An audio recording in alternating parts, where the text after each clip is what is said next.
টাঙ্গাইলের নাগরপুর উপজেলার লৌহজং নদীর দক্ষিণে পাকুটিয়া গ্রামে দাঁড়িয়ে আছে এই ৩ মহল বিশিষ্ট জমিদার বাড়ি, যার আয়তন প্রায় ১৫ একর। সময়ের সাথে ধীরে ধীরে ম্লান হয়ে গেলেও দেয়ালে দেয়ালে এখনো জড়িয়ে আছে এক জমকালো অতীতের গল্প। ৩টি প্রধান প্রাসাদী শিল্প ও কারুকার্যে অপূর্ব। পাশ্চাত্য স্থাপত্যের প্রভাব দেখা যায় দেয়ালের অলঙ্করণে। প্রতিটি বাড়ির মাঝ বরাবর রয়েছে ফুল লতা খচিত কারুকার্য, যার শীর্ষে শোভা পাচ্ছে ২ সুন্দরী নারী মূর্তি।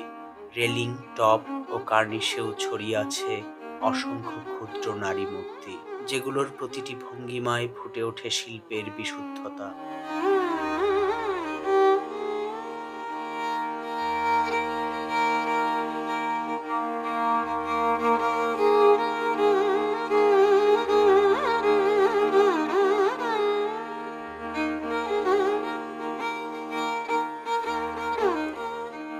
জমিদার পরিবারের ধর্মীয় ও সাংস্কৃতিক কর্মকাণ্ডের অন্যতম কেন্দ্র ছিল বড় তরফের পূজামণ্ডপ।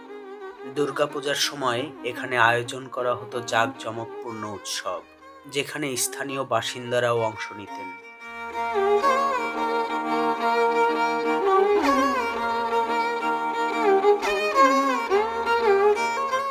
ইতিহাস বলে পশ্চিমবঙ্গের বিষ্ণুপুর থেকে রামকৃষ্ণ সাহা মণ্ডল প্রথমে ছনকায় বসতি স্থাপন করেন।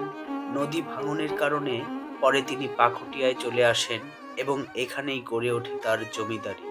রামকৃষ্ণ সাহা মণ্ডলের ২ ছেলে, বৃন্দাবন চন্দ্র ও রাধা গোবিন্দ। বৃন্দাবনের ৩ ছেলে, ব্রজেন্দ্রমোহন, উপেন্দ্রমোহন এবং যোগেন্দ্রমোহন। জমিদারি বিভক্ত হয় এই ৩ ভাইয়ের মধ্যে এবং ১৯১৫ সালের ১৫ই এপ্রিল তাদের নামে প্রতিষ্ঠিত হয় ৩টি প্রাসাদ।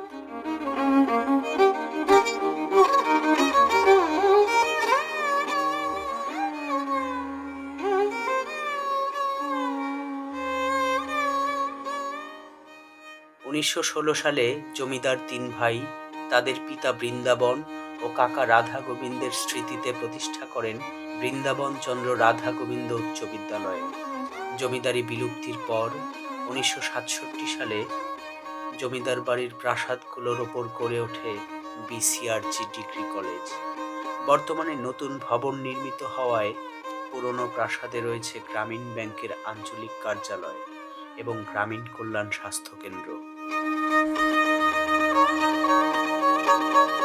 একসময় যমুনা নদীপথে কলকাতার সঙ্গে নাগরপুরের সরাসরি বাণিজ্যিক সংযোগ ছিল।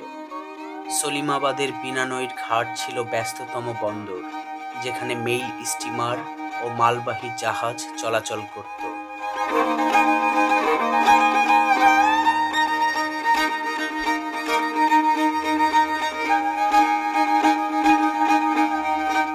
বাড়ির পেছনে রয়েছে বিশাল উপেন্দ্র সরোবর। প্রতিটি প্রাসাদের পেছনেই রয়েছে একটি করে কূপ এবং ৩টি টাট্টিখানা টিকে আছে ইতিহাসের সাক্ষী হয়ে। পূজার সময় নাচ গানের আসর বসত এই দ্বিতল নাচ ঘরে। এখন শুধু পুরনো কাঠামোই সেই স্মৃতি বহন করছে।